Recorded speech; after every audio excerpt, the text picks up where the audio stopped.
என்ன இந்திரா இது? ஒரே நாள்ல நிறைய குழந்தைங்க காணாம போயிருக்காங்க.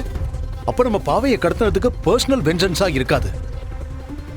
மத்த குழந்தைங்களோட சேர்த்துதான் பாவையும் கடத்திருக்காங்க.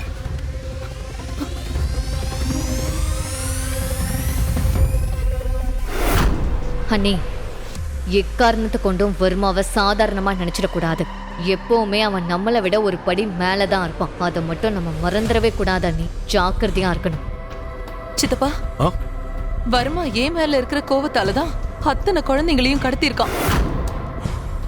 என்ன இந்திரா சொல்ற? ஆமா சித்தப்பா, நான் யாருக்கும் தெரியாம வர்மாவை பத்தின ஒரு ஆபரேஷன் பண்ணிட்டு இருக்கேன். வர்மாவை பத்தின எல்லா கிரைம் லிஸ்டையும் கலெக்ட் பண்ணி ஃபைனலா அவனோட கேஸ இந்த உலகத்துக்கு காட்டுறதுதான் அந்த ஆபரேஷன். அது என்னாச்சு? வர்மா யாருன்னு தெரிஞ்சிருச்சா? இல்ல சித்தப்பா, அதுக்குள்ள வர்மாவுக்கு நான் செஞ்சுக்கிட்டு இருக்கிற விஷயம் எப்படியோ தெரிஞ்சு போச்சு. அவன் எனக்கு போன் பண்ணி மிரட்டினான். என்கிட்ட இருக்கிற அவனை பத்தின ப்ரூஃப அவனோட ஆளுங்களை வச்சு எடுக்கிறதுக்கு ட்ரை பண்ணான். ஆனா அவனால அதை எடுக்க முடியல. நான் அவனை எக்ஸ்போஸ் பண்ணிடக்கூடாதுன்னு நினைச்சுதான் அவன் இப்படி பாவையையும் மத்த குழந்தைங்களையும் கடத்தி என்னோட கான்சென்ட்ரேஷனையும் போலீஸ் டிபார்ட்மெண்டோட போக்கஸையும் இப்ப வேற பக்கமா மாத்திருக்கான். வர்மா தான் குழந்தைகளை கடத்தினான்னு நீ இப்பதான் கெஸ் பண்ண. ஆனா போலீஸ்க்கு வர்மா தான் குழந்தைகளை கடத்திருக்கான்னு தெரிஞ்சிருக்காது இல்ல? அப்புறம் எப்படி அவங்க ஸ்பெஷல் டீம் எல்லாம் அரேஞ்ச் பண்ணி குழந்தைகளை கண்டுபிடிக்க இறங்கியிருப்பாங்க? எனக்கும் அதான் சித்தப்பா குழப்பமாவே இருக்கு. இரு, இப்பவே கமிஷனருக்கு ஃபோன் பண்றேன்.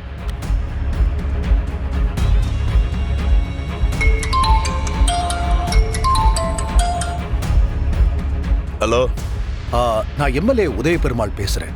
சொல்லுங்க சார். இப்பதான் நியூஸ்ல பார்த்தேன். இன்னைக்கு ஒரே நாள்ல நிறைய குழந்தைங்களை கடத்திருக்காங்க. அதுல என் பேத்தி பாவையும் இருக்கா. தெரியும் சார். உங்க பேத்தியும் காணோம்னு நீங்க கம்ப்ளைண்ட் பண்ணதா இப்பதான் எனக்கு இன்ஃபர்மேஷன் வந்தது. டோன்ட் வரி சார், நாங்க உங்க பேத்தியும் சேர்த்து எல்லா குழந்தையும் பத்திரமா மீட்டுருவோம் சார். சரி, இன்னொரு முக்கியமான விஷயம் கேட்கணும் சார். குழந்தைகளை கடத்தினது யாருன்னு தெரியாம எப்படி ஸ்பெஷல் டீமா அரேஞ்ச் பண்ணி தேட சொல்லிருக்கீங்க? உங்களுக்கு அக்யூஸ்ட் யாருன்னு தெரியுமா? அது வந்து சார், வர்மா தானே?